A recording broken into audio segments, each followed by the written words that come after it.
साथ संगत जी, प्रेम से कहना धन निरंकार जी। आशा करती हूँ आप सभी बहुत अच्छे होंगे। स्वागत है आप सभी का आपके ही चैनल पर। आज मैं आप सभी के लिए एक बहुत खूबसूरत साखी लेकर आई हूँ। साखी का शीर्षक है दान या उतरन। तो चलिए आज की साखी सुनते हैं।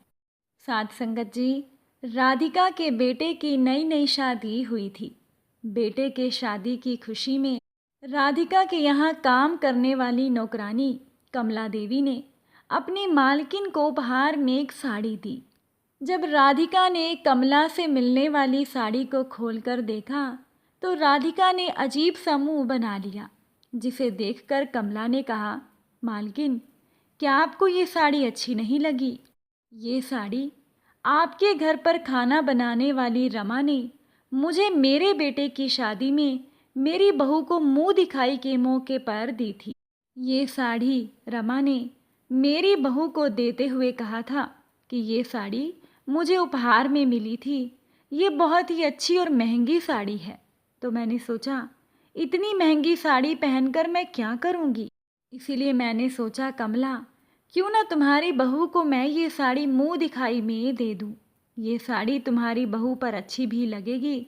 ये कहकर रमा ने ये साड़ी मेरे हाथों में रख दी। रमा के जाने के बाद मेरे मन में विचार आया, मालकिन, कि हम तो गरीब लोग हैं।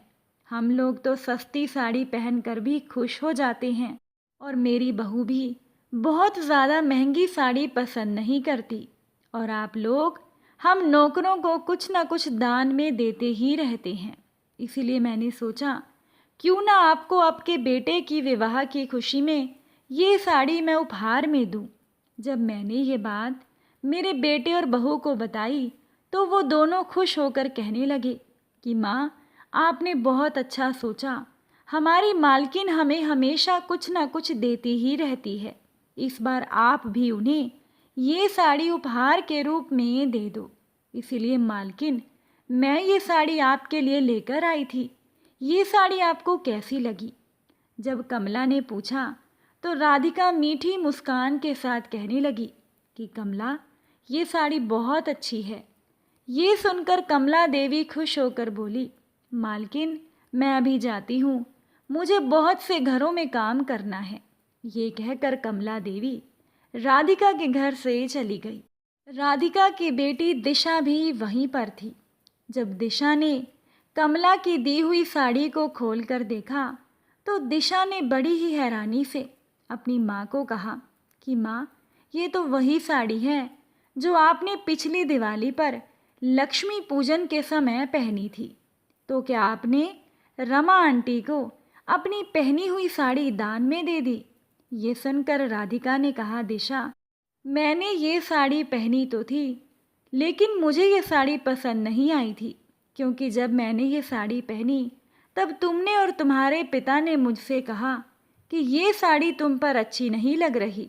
इतनी बेकार साड़ी तुमने कहाँ से खरीदी? तब मुझे भी ये साड़ी अच्छी नहीं लगी थी।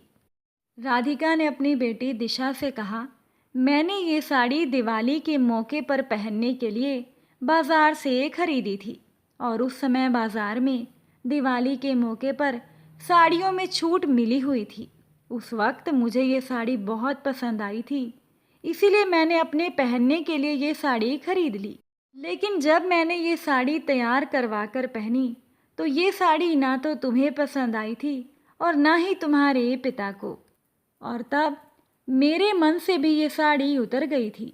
इसीलिए मैंने इस साड़ी को ड्राई क्लीन करवाकर रमा को दिवाली पर तोहफे के रूप में दे दिया। मुझे क्या पता था कि एक दिन मेरी ही साड़ी मुझे ही उपहार के रूप में वापस मिल जाएगी। ये सारी बात सुनने के बाद दिशा ने अपनी माँ राधिका से कहा, माँ, आप तो खुद ही कहती थी जो जैसा कर्म करता है वो वैसा ही फल पाता है। फिर आपने अपनी उतरन रमा आंटी को क्यों दी? क्या काम वाली की किस्मत में उतरन ही आती है? आपने रमा आंटी को नई साड़ी उपहार में क्यों नहीं दी? माँ, क्या काम वाली का मन नहीं करता त्योहार के मौके पर नई साड़ी पहनने का? क्या पता जिस तरह से आपको ये साड़ी अच्छी नहीं लगी, उसी तरह से रमा आंटी को भी ये साड़ी अच्छी ना लगी हो, इसीलिए उन्होंने ये साड़ी कमला आंटी को उपहार में दे दी। क्या पता कमला बाई को भी ये साड़ी पसंद ना आई हो, इसीलिए उन्होंने ये साड़ी आपको उपहार में दे दी। माँ, जो चीज़ हमें पसंद नहीं वो भला दूसरों को कैसे पसंद आती। अगर आप रमा आंटी को उपहार में नई और सुंदर साड़ी देती तो आपको भी आज उपहार में नई और अच्छी साड़ी ही मिलती। साथ संगत जी, अपनी बेटी दिशा की बात सुनकर राधिका को अपनी गलती का एहसास हुआ और उसे बहुत पश्चाताप हो रहा था। उसने दिशा से वादा किया कि आज के बाद वो भूल से भी ऐसी गलती नहीं करेगी। साथ संगत जी, हमारे समाज में आज भी बहुत सी महिलाएं ऐसा ही करती हैं कि जो वस्तु उन्हें पसंद नहीं आती वो उन्हें अपने नौकरों को या गरीब लोगों को उपहार में दे देती हैं। ये गलत है। हमें दान में हमेशा अच्छी और नई वस्तु ही देनी चाहिए, तभी तो दान का फल हमें मिलता है। साथ संगत जी, आज की ये छोटी सी साखी आपको अच्छी लगी हो तो वीडियो को लाइक और शेयर कीजिएगा। चैनल पर नए हैं तो सब्सक्राइब कीजिएगा। आप सभी से फिर मुलाकात होगी नई साखी और नए विचारों के साथ। साथ संगत जी, प्यार से कहना, धन निरंकार जी।